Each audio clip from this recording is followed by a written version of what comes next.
I have a message. I have a message for President Macron.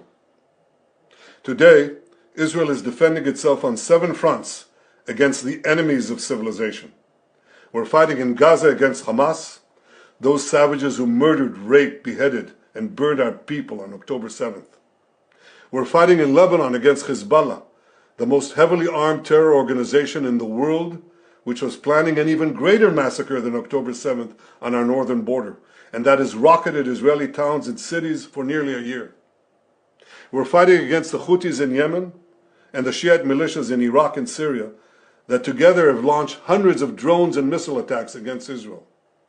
We're fighting against terrorists in Judea and Samaria who are trying to murder civilians in the heart of our cities.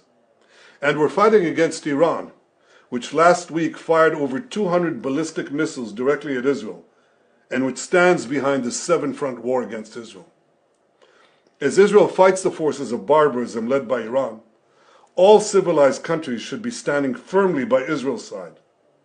Yet President Macron and some other Western leaders are now calling for an arms embargo against Israel. Shame on them.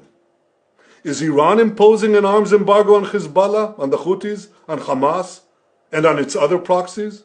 Of course not. The axis of terror stands together.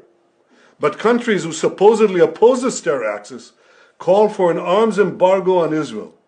What a disgrace. Well, let me tell you this. Israel will win with or without their support. But their shame will continue long after the war is won. For in defending ourselves against this barbarism, Israel is defending civilizations against those who seek to impose a dark age of fanaticism on all of us. Rest assured, Israel will fight until the battle is won, for our sake and for the sake of the peace and security of the entire world.